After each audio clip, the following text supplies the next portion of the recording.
Voy a iniciar a presentar. Por favor, me confirman si ven mi pantalla y si tienen buen sonido. Sí, Tania, ahí vemos tu pantalla y te escuchamos bien. Listo, perfecto. Entonces, bienvenidos. En la noche de hoy vamos a tratar el tema de benzodiazepinas. Como ya lo dijo Daniel, somos estudiantes de octavo semestre y esperamos cumplir pues, las expectativas que tienen del curso el día de hoy. Bueno, entonces, a modo de introducción, vamos a decir que las benzodiazepinas van a ser agentes sedantes hipnóticos que se han utilizado clínicamente desde la década de 1960. Es importante decir que este grupo de fármacos tiene múltiples acciones, pero dentro de las más importantes se van a destacar 4. La acción ansiolítica, miorrelajante, anticonvulsivante e hipnótica. Es decir, que se van a utilizar para la sedación, para tratar los trastornos de ansiedad, especialmente trastornos de ansiedad generalizada, convulsiones, estados de abstinencia, insomnio y agitación asociada a fármacos. Con frecuencia se suelen combinar con otros medicamentos para la sedación en procedimientos. Las benzodiazepinas químicamente van a ser bases orgánicas con un anillo benceno y un resto de diazepina que va a tener 7 miembros. Varias cadenas laterales van a ser las que nos van a determinar la potencia de la benzodiazepina, la duración de la acción, la actividad de los metabolitos y la vía de eliminación de esta. Debido a sus múltiples usos, las benzodiazepinas se van a prescribir ampliamente. Se dice que hay alrededor de 50 agentes diferentes disponibles en todo el mundo y que por ese uso indiscriminado vemos que hay una alta en la incidencia de sobredosis por benzodiazepinas. Esto, pues a pesar de sus virtudes terapéuticas, se ha hecho una prescripción irracional y es una realidad que la vemos pues en los últimos tiempos creciente. Entonces, lo que va a ocasionar esto va a ser problemas a nivel pues de los efectos adversos que más adelante les comentaré en la charla, principalmente en poblaciones que están en riesgo de vulnerabilidad, como por ejemplo adultos mayores o personas que necesitan un tratamiento con benzodiazepinas, pero que la posología y la duración del tratamiento se exceden a lo que ellos necesitan. Listo. Bueno, en cuanto al mecanismo de acción, pues lo primero que debemos tener en cuenta para entender las benzodiazepinas es, pues digamos, el GABA. El GABA son las siglas de gamma aminobutyric acid o ácido gamma aminobutírico. Este es un neurotransmisor del sistema nervioso central que es el principal inhibidor. ¿Sí? Entonces, digamos que la forma en la que éste actúa es que al ser liberado por la neurona presináptica y al llegar a la neurona posináptica y pues llega a sus receptores específicos, lo que va a pasar es que va a permitir la entrada de cloro, ¿sí? Ya lo vamos a mostrar más adelante un poquito más detallado, pero pues en general permite la entrada de cloro, por lo cual hace que la neurona posináptica sea menos probable a que inicie un potencial de acción, ¿sí? Entonces hace que sea, digamos, menos excitable y pues inhibe la excitabilidad de la neurona. Ya propiamente hablando del receptor, estos receptores GABA pueden ser tanto de tipo de, no, oyen, em, ¿me oyen bien? Sí. Yo te estoy escuchando. Sí, Nico, te escuchamos bien. Listo. Entonces, estos pueden ser tanto controlados por ligando como por proteínas G. En este caso de las benzodiazepinas, vamos a hablar de los receptores tipo GABA-A, debido a que esta es la principal diana de los fármacos tanto hipnóticos como ansiolíticos, y pues entre esos están las benzodiazepinas. Este receptor GABA-A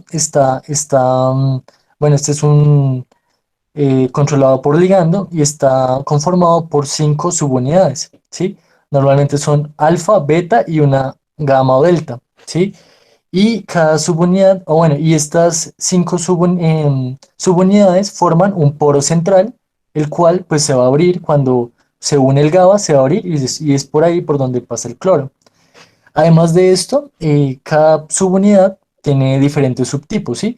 Que dependiendo del subtipo de cada subunidad vamos a, digamos, a entender la función de cada receptor, ¿sí? Entonces, en este caso, cuando digamos la subunidad tiene subtipo alfa 1, ¿sí? Esta se ha visto relacionada con la función del sueño, por lo cual se va a ver relacionado también con la función terapéutica de las benzodiazepinas, mientras que si tiene un subtipo de tipo alfa 2 o 3, este se ve más relacionado con la función con la parte de la ansiedad y pues asimismo con esa función terapéutica. Dale la siguiente. Y entonces aquí lo que les decía, que digamos, la forma en la que funciona este receptor es que al unirse dos moléculas de GABA, ¿sí? Este se abre y permite la entrada del cloro. Dale la siguiente, por favor.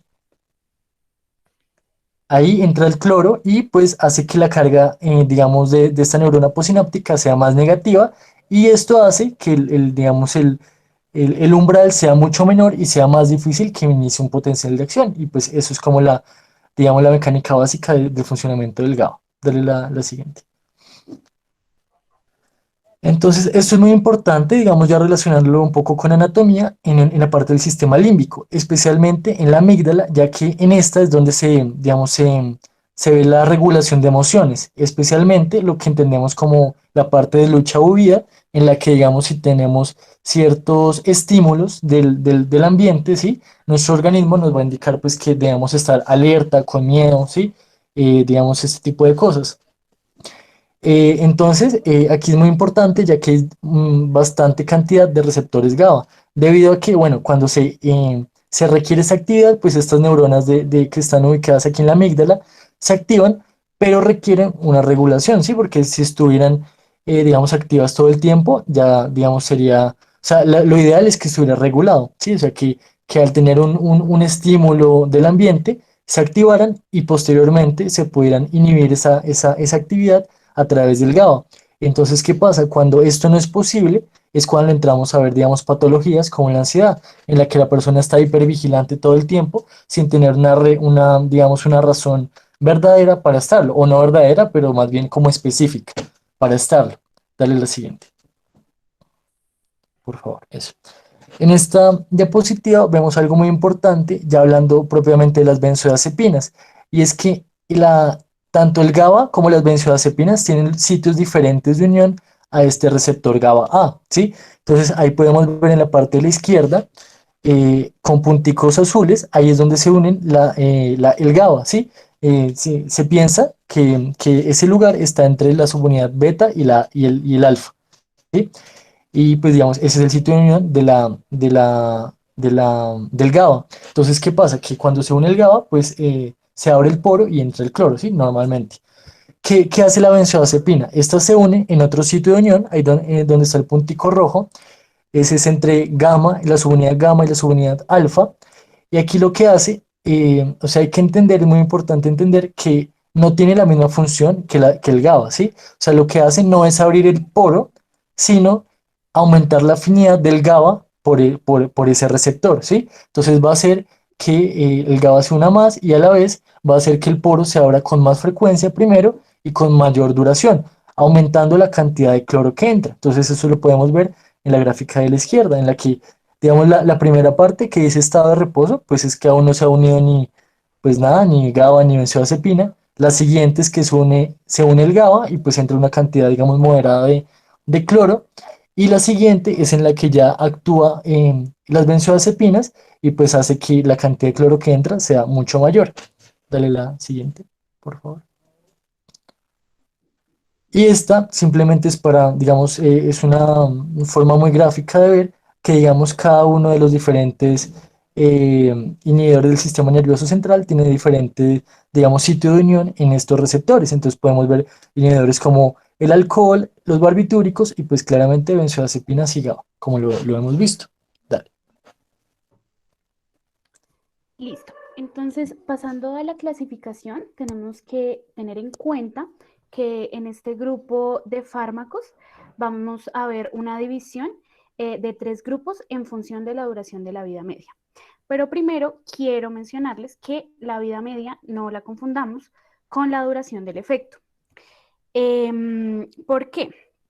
Porque la duración del efecto va a depender como tal de la distribución del fármaco. Entonces, por ejemplo, las benzodiazepinas van a tener una característica importante que es el hecho de que son liposolubles. Entonces, entre más liposolubles sean, mayor redistribución va a tener y esta pues va a ser mucho más rápida. Entonces, lo que va a hacer el fármaco es irse hacia compartimentos periféricos como el músculo o el tejido adiposo y si el medicamento, por ejemplo, se aplicó en una dosis única intravenosa, pues vamos a ver que van a disminuir rápidamente las concentraciones plasmáticas del fármaco por su mayor redistribución y por su capacidad de liposolubilidad. Entonces, esto lo que va a hacer es disminuir su efecto inicial, para que lo tengamos claro con respecto a la vida media. Mientras que la vida media va a ser la velocidad en la que el fármaco se va a metabolizar para poder ser eliminado. Entonces, en cuanto a las benzodiazepinas de acción corta, que va a ser el primer grupo, vamos a ver que estas van a tener una vida media de menos de 12 horas. Tienen pocos metabolitos activos y no se van a acumular con dosis repetidas. El Clarence en este grupo se va a ver afectado por la edad, no se va a ver afectado ni por la edad ni por enfermedad hepática.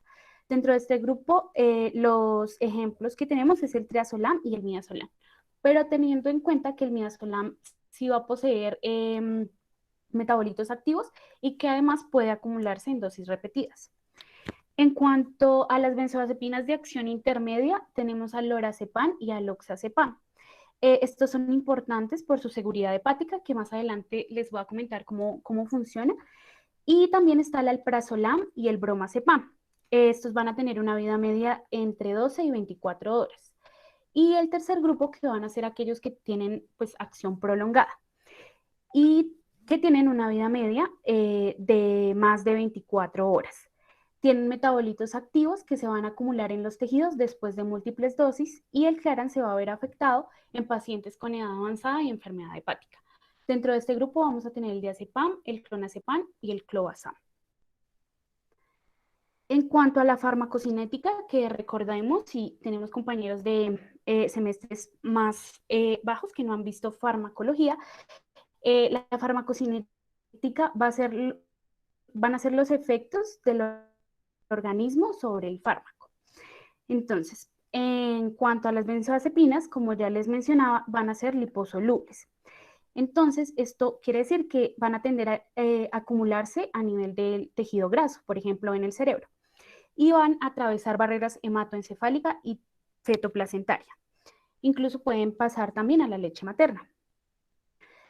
Su absorción se va a realizar principalmente por vía oral, a través del tracto gastrointestinal.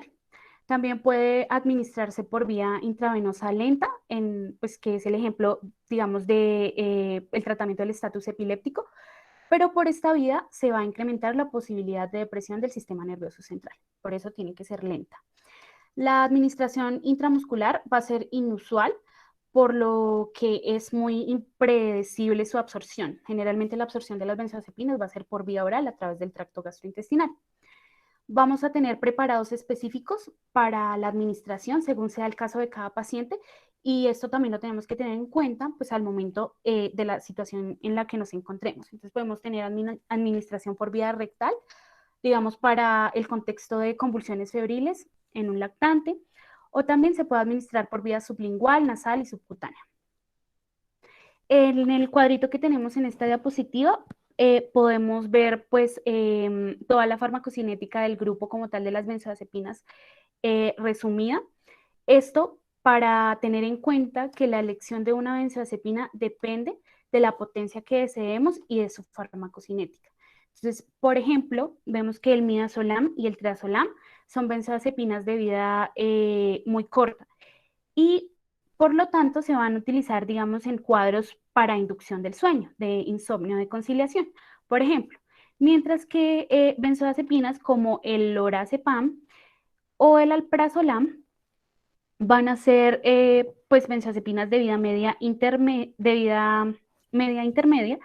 y pues van a precisar varias tomas al día. Entonces, todo esto para tenerlo en cuenta al momento de administrar una benzodiazepina y pues especificar la condición del paciente. En cuanto al metabolismo, vamos a tener que estas principalmente se van a metabolizar a nivel hepático, mayoritariamente en el citocromo P450. Y esta pues nos va a generar muchas veces metabolitos intermedios y activos que lo que van a hacer es prolongar la duración del efecto inicial del fármaco.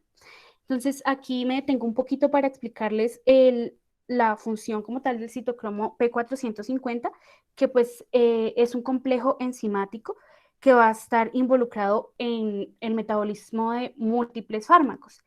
Esto lo digo porque es importante saber si nuestro paciente cuenta con una polifarmacia o está tomando más pues otros medicamentos que involucren el citocromo P450 para optar por otras opciones y disminuir pues, el metabolismo por esta vía. Entonces, vamos a tener dos opciones, que va a ser el lorazepam y el oxazepam, que son benzodiazepinas que no tienen el metabolismo a nivel hepático y que se pueden utilizar en casos como pacientes de edad avanzada que pues ya van a tener, digamos, esta vida del citocromo más alterada, pues por decirlo así, más deteriorada. Podemos tener otros grupos que también se pueden ver beneficiados por estas benzodiazepinas, como pueden ser pacientes que reciben polifarmacia, como ya se los había explicado, o pacientes que tienen alguna alteración hepática, una insuficiencia hepática o una cirrosis hepática. En cuanto a las indicaciones de las benzodiazepinas, vamos a ver que se utilizan, son la primera lección en delirium tremens y en el síndrome de abstinencia por alcohol. El delirium tremens se va a definir por alucinaciones, desorientación, taquicardia, hipertermia, diaforesis y todos estos signos y síntomas en el contexto de una abstinencia al alcohol. Las benzodiazepinas en este caso se van a utilizar para controlar la agitación psicomotora y además prevenir una abstinencia más grave. Comentan la bibliografía que se prefieren benzodiazepinas de acción prolongada con metabolitos activos como por ejemplo el diazepam, porque estas parecen producir un curso clínico más suave y además reducen la probabilidad de nuevos eventos de abstinencia. También se utilizan frecuentemente el lorazepam, por lo que les mencionaba, su metabolismo no va a ser hepático y pues en pacientes con uso de alcohol crónico pues sabemos que vamos a tener alteraciones a este nivel. También se utiliza en trastornos de ansiedad generalizada. Menciona que las benzodiazepinas son útiles para reducir en forma rápida los síntomas tanto somáticos como emocionales. Se recomienda que el tratamiento en este caso no supere de las 8 a las 12 semanas, incluyendo la retirada de las benzodiazepinas. También, pues que estas nos van a funcionar en dos contextos clínicos de ansiedad, que va a ser pues en el agudo para el tratamiento sintomático o al inicio del tratamiento, pero como coadyuvantes de los inhibidores selectivos de la recaptación de serotonina. Entonces, importante que en el trastorno de ansiedad generalizada tiene que ser el tratamiento con ellas por un tiempo limitado y que primero se van a preferir los antidepresivos antes que las benzodiazepinas. También se pueden utilizar para el trastorno del sueño. Muy importante nombrar aquí que no es la primera línea para el tratamiento del insomnio, pero que si necesitamos optar por una benzodiazepina, lo mejor es utilizar una benzodiazepina de vida media corta o intermedia, como el triazolam o el lorazepam. Pues serían opciones más adecuadas y también teniendo en cuenta la duración del tratamiento, que no dure más de 4 semanas. También se suele utilizar para contracturas musculares y espasmos musculares, sobre todo el diazepam y el tetrazepam. Podemos ver que hay tratamiento también, pueden ser convenientes para el tratamiento de crisis epilépticas y estatus epilépticos, para reducir como tal pues, las crisis mioclónicas, y también se utilizan para epilepsias refractarias, en especial el diazepam y el clonazepam. Pueden ser coadyuvantes en la inducción anestésica. Las benzodiazepinas de vida media corta nos van a ayudar en este caso. Y pues en esta podemos tener el ejemplo del midazolam, que es el más utilizado en este contexto. En cuanto a las interacciones, entonces pues vamos a dividirlas en dos grupos para entenderlas un poquito mejor. Entonces podemos tener interacciones a nivel farmacodinámico, que esto pues básicamente quiere decir que todos los depresores del sistema nervioso central se van a potenciar. Entonces, mucho cuidado con los pacientes que tienen uso de alcohol y que además por algún trastorno utilizan benzodiazepinas, porque pues tienen mayor riesgo de depresión. Asimismo, los antidepresivos, neurolépticos, anticonvulsivantes, antihistamínicos y opiáceos. Y en cuanto a farmacocinética, pues en las interacciones es importante por lo que les mencionaba del citocromo P450, porque, por ejemplo, algunos fármacos van a tener la capacidad de aumentar o disminuir la actividad de las enzimas. Entonces, si tenemos una interacción con dos fármacos, puede que se vea afectada los niveles en sangre de un fármaco con respecto al otro. Por ejemplo, un fármaco va a inhibir una enzima que degrada un segundo fármaco. Entonces, este segundo fármaco, en presencia del primero, pues nos va a hacer que se aumente el nivel en sangre. Entonces, los que van a aumentar la concentración de las benzodiazepinas van a ser la digoxina, los inhibidores de la recaptación de serotonina, la isoniazida, el ketoconazol, omeprazol, betabloqueantes y anticonceptivos. Y los que disminuyen la concentración van a ser los antiácidos, la carbamazepina, la levodopa, la cafeína y el tabaco. En cuanto a los efectos adversos, es importante pues recalcar que se van a presentar principalmente cuando se suprimen las benzodiazepinas abruptamente, o cuando se prescriben altas dosis y por periodos que van a ser muy prolongados. Dentro de los más comunes vamos a tener la somnolencia, la letargia, ataxia y astenia, también fallas en la memoria reciente. Podemos tener sequedad de boca, náuseas, estreñimiento, aumento del apetito, que van a ser pues síntomas anticolinérgicos. Y en niños y adultos es importante tener en cuenta que pueden causar un efecto paradójico al desencadenar irritabilidad y conducta violenta. Pues los principales efectos adversos van a ser como tal la dependencia y la tolerancia que tienen pues las benzodiazepinas, y que pueden generarnos un síndrome de abstinencia, que pues va a estar, pues es consistente en ansiedad, agitación, insomnio, temblor, y que se presenta cuando se administran dosis altas de estos fármacos. Incluso si las dosis llegan a ser muy altas, puede aparecer en el paciente delirium y convulsiones. En cuanto a la intoxicación por benzodiazepinas, que me parece que es muy importante mencionarlo, aquí en los efectos adversos, vamos a tener que, pues van a tener un rango tóxico extremadamente bajo, pero eso no quiere decir que no se presenten, por lo que tenemos que estudiarlo también. Los síntomas en el sistema nervioso central suelen iniciar a los 30 y a los 120 minutos después de ingerido el fármaco. Los pacientes que tienen una ingestión clínica que es evidente, pues lo principal que van a manifestar es un estado mental alterado, comúnmente deprimido, y puede estar acompañado de ataxia, disartria y miosis en algunos casos. Como tal, el compromiso respiratorio va a ser muy poco común en lo que son las ingestiones orales aisladas, pero se puede observar cuando los pacientes ingieren estos fármacos con una coingestión, por ejemplo, de etanol o opioides, que van a ser pues agentes hipnóticos y sedantes adicionales que van a ayudar pues a que tengan este compromiso respiratorio. Otro caso donde podemos ver ese compromiso va a ser cuando pues, los médicos administran benzodiazepinas como uno de varios agentes para la sedación en procedimientos. En este escenario, lo que va a haber es que va a haber una pues, mayor frecuencia a la depresión respiratoria porque la administración va a ser intravenosa. Entonces, lo que vamos a tener es un aumento rápido de las concentraciones a nivel del sistema nervioso central.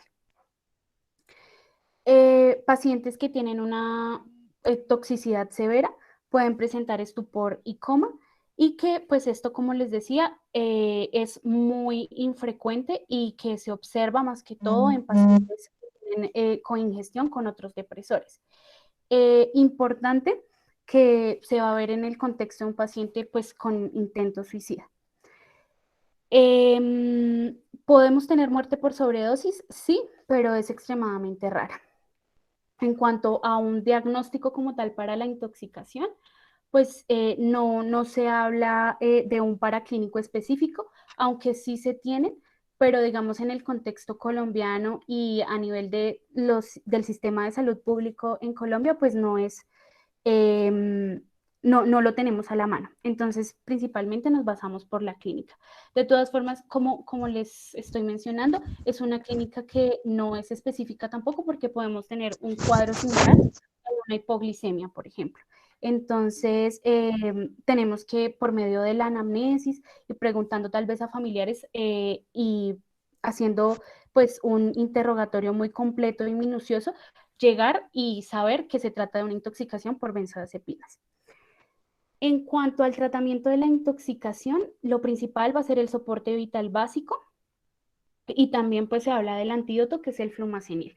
Sin embargo, el flumazenil se va a utilizar en casos pues que tengamos la certeza que se trata de una intoxicación por uso de benzodiazepinas, porque el uso del flumazenil es riesgoso, debido a que puede aumentarnos la hipotensión en el paciente, ocasionarnos arritmias, incluso también causar alteraciones hemodinámicas. Y pues lo principal aquí también es una evaluación por psiquiatría si el paciente ingirió las benzodiazepinas con fines suicidas.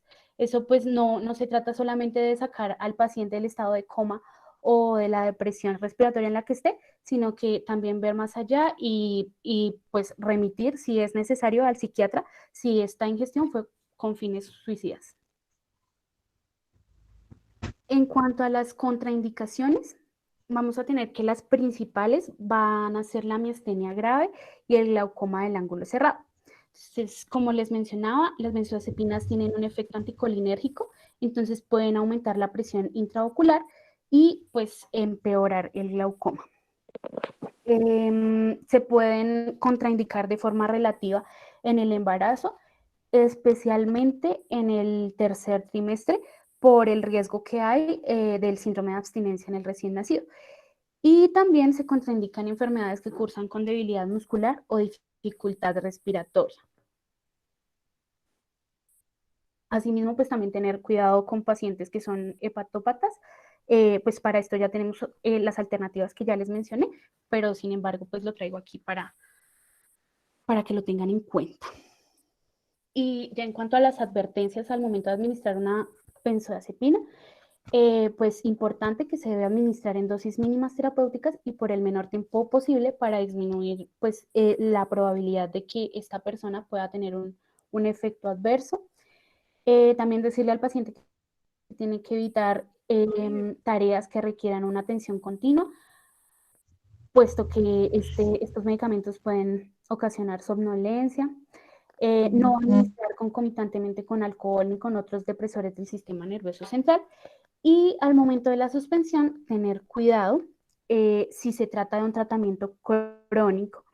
Entonces, lo aconsejable es que se realice en un periodo de 4 a 8 semanas, y que se vaya disminuyendo del 10 al 25% de la dosis semanalmente según pues cada paciente y la tolerabilidad de cada paciente.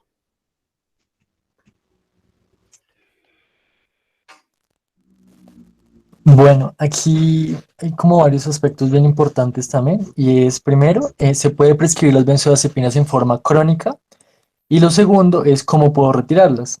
Entonces, lo primero que debemos tener en cuenta es que en pacientes que, digamos, que tengan la indicación para el uso de benzodiazepinas, se recomienda solamente utilizarlas para el alivio sintomático y a corto plazo, es decir, de 2 a 4 semanas, de la ansiedad o del insomnio, ¿sí? Esa es como la indicación, digamos, puntual. Además, se define como un consumo crónico el consumo ininterrumpido por más de 3 meses. Y este es el que ya empieza a tener efectos, digamos, adversos. Entonces, ¿qué pasa? Que al tener un consumo más crónico de estas benzodiazepinas, nuestro organismo empieza a modificarse para adaptarse como a esta nueva inhibición del sistema nervioso central, si esta depresión, ya que digamos que estando como en un umbral, digamos, neutro, ¿sí?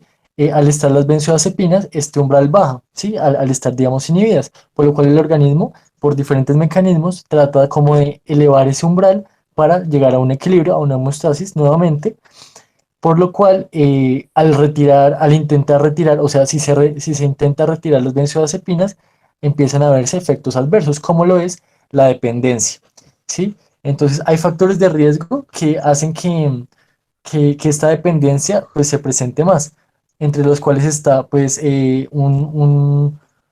una mayor duración del tratamiento con benzodiazepinas, es decir, más de 3 meses. También que el consumo sea de dosis elevadas o que la benzodiazepina que se utilice sea de vida media corta y que además tenga una potencia alta, o sea, una potencia ansiolítica alta. Además de esto, digamos que mencionan bastante que a pesar de que esto, digamos que aporte a este índice de dependencia, lo más frecuente que se ve es que, digamos, las personas no consuman benzodiazepinas en dosis tan altas o potencias tan altas, pero sí que lo hagan por un periodo prolongado, es decir, más de 3 meses, y ahí es donde más se ve, digamos, ya que el cuerpo se adapta mucho a las benzodiazepinas y es más difícil retirarlas, ¿sí? Y al momento de intentar retirarlas es que aparecen algunos de esos tres fenómenos que vemos en la parte de abajo. El primero sería el síndrome de abstinencia, que también ya lo mencionó, que es, digamos, en términos sencillos, es como lo contrario a la utilidad terapéutica de las benzodiazepinas, es decir, presenta insomnio, o sea, en el síndrome de abstinencia se presenta insomnio, palpitaciones, ansiedad, ¿sí? Digamos, eh, sintomatología de la ansiedad, ¿sí? Entonces, todo esto es un grupo digamos, de sintomatología que la denominamos como síndrome de abstinencia. Otro fenómeno es la recurrencia o recaída en la cual al suspender la benzodiazepina, ¿sí? Vuelven los síntomas por los que se inició el tratamiento con benzodiazepinas, pero digamos que en la misma severidad o intensidad que estaban antes. Mientras que en el síndrome de retirada o rebote, esta sintomatología vuelve, pero con mayor severidad, por lo cual digamos que la persona siente, digamos, mayor eh, malestar cuando la deja, ¿sí? Entonces, por ejemplo, en un paciente que esté tomando la benzodiazepina, pues digamos que a diario, y un día se le olvidó tomarla, y justo ese día, pues, tuvo insomnio, no pudo dormir toda la noche, pues él va a reforzar la idea de que es difícil, de que no va a poder retirar esta benzodiazepina, por lo cual es bien importante, digamos, varias de las cosas que vamos a mencionar. Dale la siguiente, por favor. Listo, entonces aquí se mencionan varios puntos como bien fundamentales, como en la parte de la práctica clínica como tal, ¿sí? Que son como varios puntos que debemos tener en cuenta al momento de la entrevista, en un momento en el que queramos, digamos, elegir una benzodiazepina para un paciente o hacer el control de cómo le ha ido el paciente con su tratamiento. Entonces, el primero es elegir la benzodiazepina dependiendo exactamente pues, del contexto del paciente, del perfil farmacocinético, de su edad, y pues hay varios factores que se deben contemplar siempre, como lo son comorbilidades, para ver qué otras patologías pueden afectar digamos, en el funcionamiento de las benzodiazepinas, interacciones farmacológicas de otros fármacos que va a estar tomando, o incluso alimentos, tenerlo bien en cuenta, y la edad avanzada, por lo que mencionaba Tani también, de que en personas mayores, ¿sí? De edad avanzada, se ve mucho digamos, el aumento de caídas, por consiguiente también aumento de fractura de cadera, que digamos deteriora mucho la calidad de vida e incluso también el deterioro de la memoria. ¿Sí? Entonces, que hay que tener en cuenta al momento de elegir, digamos, la benzodiazepina o si de utilizar benzodiazepinas. El siguiente sería explicar desde el primer momento al paciente, primero, digamos, cómo funcionan las benzodiazepinas, para qué se están dando, ¿sí? Y además explicar los beneficios a corto plazo, ¿sí? Especialmente eso. Por lo tanto, desde el primer momento hay que especificar cuánto tiempo va a durar ese tratamiento, ¿sí? O sea, para que ya el paciente desde el primer momento se vaya mentalizando de que va a tener que dejarla, de que sí, de que no va a ser a largo plazo. Y por esto mismo, también hay que desde el primer momento explicar los efectos adversos del uso prolongado de las benzodiazepinas, lo que ya les hemos mencionado. Y pues todo esto va a ayudar a que el paciente pues ya esté como en una tónica de que, bueno, las benzodiazepinas tienen una utilidad bastante buena, ¿sí? Si se utiliza de manera adecuada, pero pues ya si se prolonga el uso puede tener varios efectos adversos. Eh, Listo.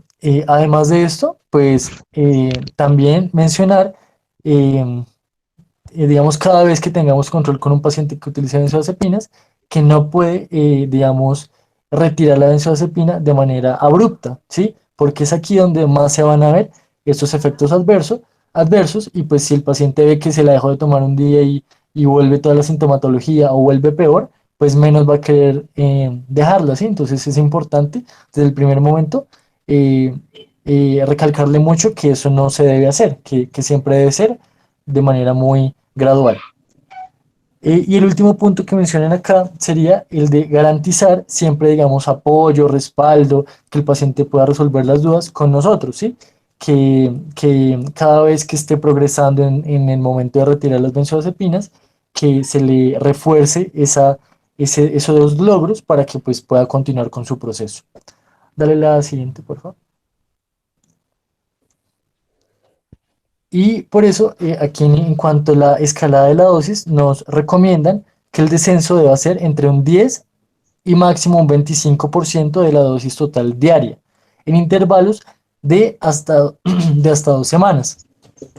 Por lo cual, el siguiente punto nos recomiendan que siempre se debe preferir retirarlos de forma lenta que de forma demasiado rápida. Es decir, que si, bueno, se disminuyó la dosis y a las 2 semanas el paciente está como con sintomatología, como que está ahí, como que le está costando aguantar con esa dosis, pues lo mejor es esperar 1 o 2 semanas más hasta que el paciente se adecue un poco más y no seguir bajando y que la sintomatología siga aumentando y pues así el paciente menos va a querer dejarla. Además, digamos, varios autores recomiendan o pues han observado que pacientes que consumen benzodiazepinas eh, de vida media corta, ¿sí? Presentan mayor dependencia que los que, digamos, consumen benzodiazepinas de vida media larga, por lo cual se aconseja que se, que se intente hacer el cambio cuando ya se quiera retirar la benzodiazepina. Si se está utilizando una de vida media corta, que se haga un cambio hacia hacia una de vida media larga, como el diazepam, que ya ahorita les vamos a mostrar en una tablita. Y además de eso, digamos, también tiene utilidad, ya que pues al tener, pues, obviamente un mayor tiempo de duración en el organismo, va a tener metabolitos intermedios que también van a alargar un poco este periodo en el que se va a disminuir la actividad del fármaco y pues va a facilitar el paso para dejarlo. Dale la siguiente, por favor. Bueno, entonces esta es la tablita que les mencionaba, que es una tabla de equipotencia, ¿sí? Entonces, al lado izquierdo está, digamos, si el paciente está tomando lorazepam, clonazepam, alprazolam, bueno, y los miligramos a los que equivale cada, digamos, el gramaje del otro fármaco. Entonces, por ejemplo, si el paciente estaba tomando 1 miligramo de lorazepam y ya se quiere empezar a retirar esa benzodiazepina. Entonces lo que se hace es cambiárselo a 10 miligramos de diazepam, ¿sí? Y así pues se puede facilitar un poco este proceso. Asimismo con cada uno de los otros fármacos que tienen en la tabla, entonces por si la quieren tener ahí es bien importante. Además de esto, nos recomiendan que las visitas de seguimiento deben ser cada 2 a 4 semanas, estando vigilando especialmente nueva sintomatología que presente el paciente y pues escuchar mucho, digamos, la opinión, todo lo que esté sintiendo, lo que esté pensando el paciente para que se sienta pues primero apoyado y también escuchado en su proceso y que pues pueda continuar. Y, y además, pues hay como un apartado en el que, digamos, hay que individualizar pacientes en los que el uso prolongado de benzodiazepinas es como lo más útil, ¿sí? O sea, como que hay pacientes, digamos, eh, más puntuales en los que este uso prolongado, eh, los beneficios de este uso va a superar a los efectos adversos. Dale la siguiente. Listo. Entonces, para iniciar a hablar ya de cada fármaco como tal, elegimos 8 benzodiazepinas que son las más comunes y utilizadas en el contexto colombiano. Entonces, pues primero iniciamos por el midazolam, que va a ser una benzodiazepina de acción corta, como ya les mencionaba, y que durante pues, la presentación vamos a estar mostrando estos 4 iconos que nos van a ayudar a diferenciar pues qué efectos traen el embarazo, si se pueden utilizar en el embarazo, la lactancia, enfermedad renal y hepática. Entonces, por ejemplo, aquí el midazolam, en el riesgo en el embarazo, vamos a tener que su uso se restringe completamente. A nivel de los efectos durante la lactancia, vamos a tener precaución con este, puede utilizarse, pero se tiene que vigilar la aparición de efectos adversos en el lactante.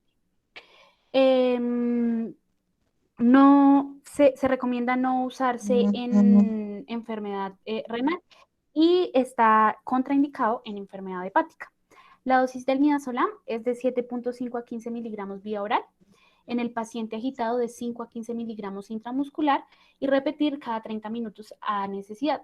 Recomiendan no exceder a 3 dosis por día y por vía intravenosa se utiliza para sedación. También podemos ver que el midazolam lo utilizan para agitación severa, en niños para sedación cuando se va a utilizar ventilación mecánica o en convulsiones en epilepsias refractarias, especialmente en niños. El siguiente, bueno, aquí les dejamos las presentaciones. Esto es en Colombia, estas presentaciones. Ya. El siguiente es el alprazolam, que es una benzodiazepina de acción intermedia y que su uso está indicado para el trastorno del pánico principalmente por sus presentaciones. Vamos a ver que en el riesgo en el embarazo, pues el riesgo va a ser mayor que el beneficio, entonces recomiendan no suministrar el prazolam. Para la lactancia, el medicamento va a estar completamente contraindicado. Para enfermedad renal va a ser seguro y para enfermedad hepática vamos a ver que hay que disminuir la dosis si el paciente tiene enfermedad hepática, pero se recomienda igual pues no utilizarlo. La dosis es de 0,25 a 4 miligramos por día y esta dosis va a estar dividida de 3 a 4 veces al día. En el caso del clonazepam, pues es una benzodiazepina de acción prolongada. Va a estar indicado de preferencia en trastornos del pánico y de ansiedad generalizada, principalmente en ansiedad generalizada. También dicen que lo utilizan para episodio maníaco, para tratar la agitación. Y en los niños se puede utilizar como anticonvulsivo. Las dosis va a ser de 0.5 a 6 miligramos por día en adultos, dividida en 2 veces, o 6 gotas, que equivalen a 0,5 miligramos, y en niños, teniendo en cuenta que las gotas equivalen a 0.5 miligramos. Y en niños La dosis va a ser de 0,03 a 0,1 miligramos por kilogramo día. Y el clobazam, que es una benzodiazepina de acción prolongada que se utiliza primordialmente como ansiolítico y anticonvulsivo. Tiene una dosis de 10 a 30 miligramos por día dividido en 3 tomas y en los niños funciona como ansiolítico de 1 a 2 miligramos por kilogramo día cada 8 horas. Por vía oral.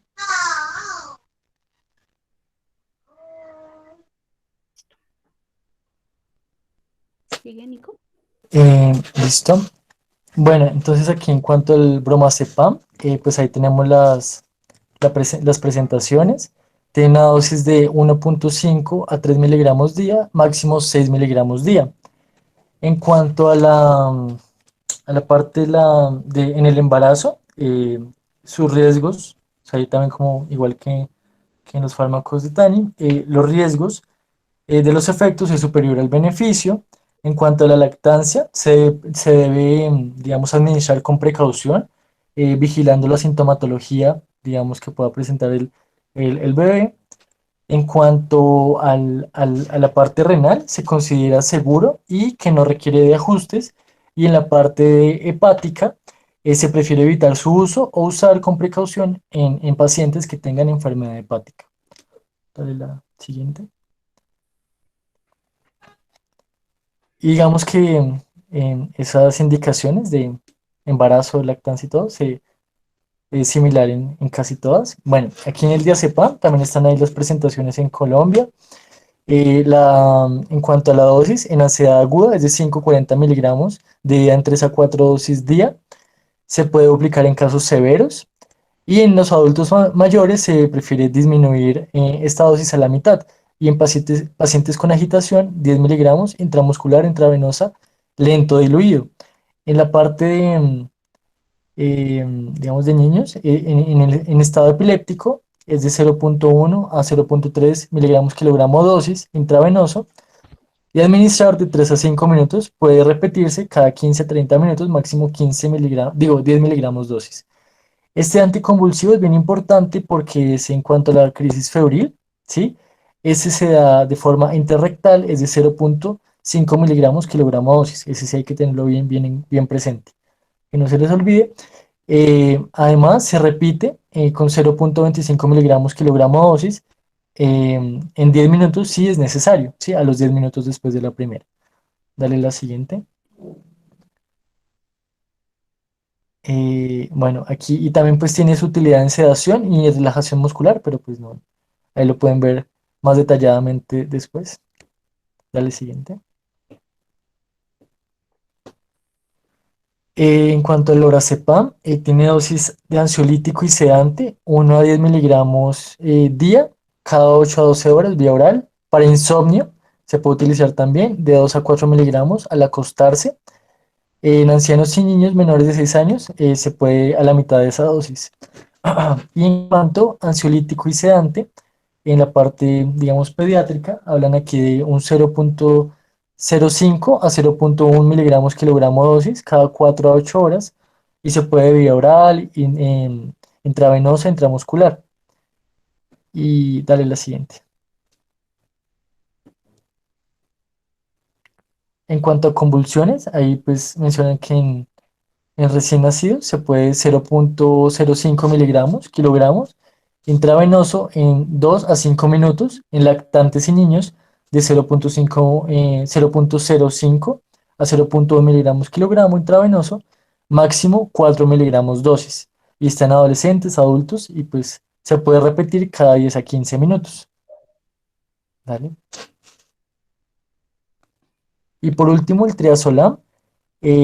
Pues tiene sus dosis en adultos de 0,125 a 0,5 miligramos día y en ancianos también se puede dividir a la mitad de la dosis, entonces es como importante ese dato tenerlo en la mente para ancianos, pero pues igual mejor siempre utilizar los que son de seguridad hepática.